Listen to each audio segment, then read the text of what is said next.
Soon I will have all the conjugations of ser. We've got to stop Spanos. If he collects all the forms of ser, he'll be able to communicate with half the galaxy as easy as snapping his fingers, like that. Like that? Like that. This one look pretty? Ay, I feel like crispy chicken. Don't forget this third-person plural conjugation of ser. It was hiding in the stars. Tengo hambre. But why is there no KFC in space? I ate all the chicken nuggets. Yum, yum, yum, yum, yum, yum, yum, yum. Whoa, them fighting words. Suit up, squad. We know what to do with a KFC hog. Wakanda forever! I want some KFC. I'm not sharing my KFC with you. Rude. My fried chicken. So I guess this trailer has no plot. And indeed, it does not have a plot. But these notes do. Ser versus Estar. Yes, we've taken notes on this before, but now we're going to go more in depth. First, a quick review. Make sure you have this already down in your notes. Ser is used for defining characteristics. If it's part of someone's identity, who they are, we use ser. We also use it for telling time. We use Estar for pretty much anything that's not a defining or identifying characteristic, such as condition or state of being, feeling, and remember that's how you feel, or where you are, location or position. For these things, you always use the verb estar.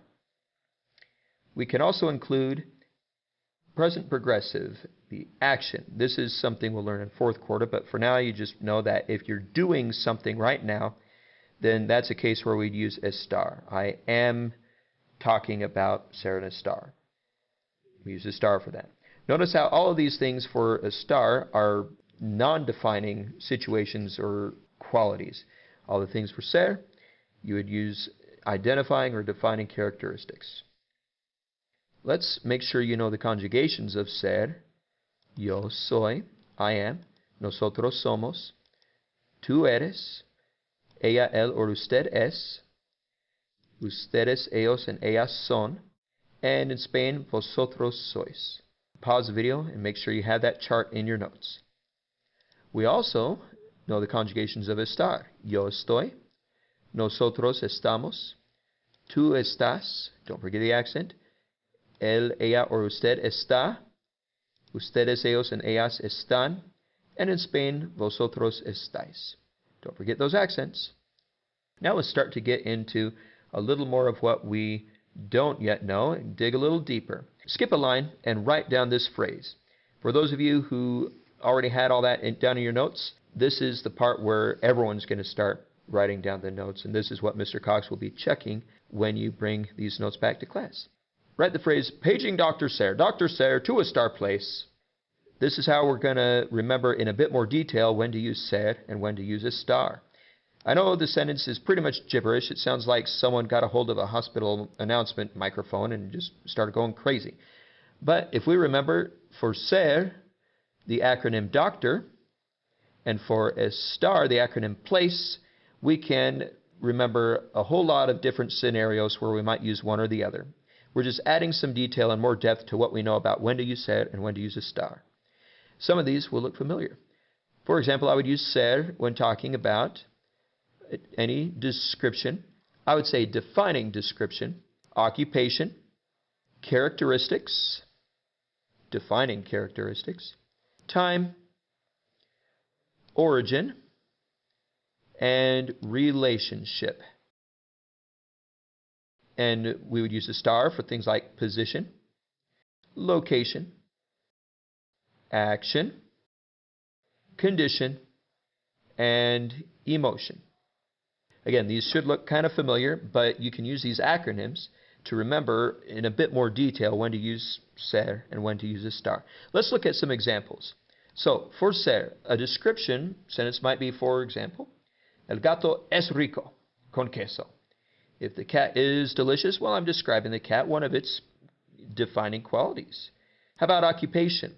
Yo soy un estudiante. I am a student. Keep in mind, this doesn't have to be permanent. I may be a student until the end of the year, and then I graduate and I get a job, and I'm no longer a student. But right now it's who I am, an occupation. So use ser. Characteristics, this might be, ustedes son muy trabajadores. You guys are very hardworking. Again, it's a defining characteristic. Use ser. Time. Son las 3:15. We've talked about this. Use ser when talking about time. Origin. Nosotros somos de Puerto Rico. We are from Puerto Rico. Origin is a defining characteristic. Use ser. And relationship. How about tú eres nuestra prima? You are our cousin. When talking about relationships, that would count as part of who you are, defining characteristic, and so use ser. Doctor is the acronym you can use to remember all of those scenarios, and that will cover a whole bunch of situations where we would use ser. How about estar? Place is our acronym for that. Here's an example for position. El tiburón está encima de tu cabeza. The shark is on top of your head. That's its position, so use estar. Location. Yo estoy en la clase de ciencias naturales. I am in science class. My location. Use estar. Action, something I'm doing right now. Nosotras estamos hablando por teléfono. We are talking on the phone. Something we're doing. Use estar for action, that present progressive. Conditions. Tú estás muy cansado cuando no duermes. You are very tired when you don't sleep. Tired is the condition you're in, your state of being when you don't sleep, so use estar. And emotion. Ellas están tristes porque no tienen tarea. They are sad because they don't have homework. Again, for how you feel, your emotions or condition, use estar. Try a little practice here. Just get some scratch paper. You don't have to do this on your notes, just on some scratch paper.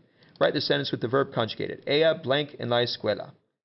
Well, let's see. If it's in the school, that's her location. Let's use estar. Ella está en la escuela. How about this one? Yo blank inteligente. Sounds like a defining characteristic. How would you ser? Yo soy. Muy bien. Número 3. Nosotros blank felices. We are happy. Sounds like how you feel, where you are. Always use a verb. Estar. Nosotros estamos. Next one. Tú blank un estudiante. You, let's see. Estudiante, that's occupation. So, let's use ser. Tú eres un estudiante. All right, 5. Usted blank hablando por teléfono. You are talking on the phone.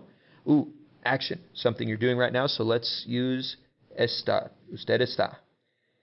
Next one. Ellos blank trabajadores. That's a defining characteristic. Let's use ser. Ellos son trabajadores. 7. Yo blank enferma. Sick, that's a condition.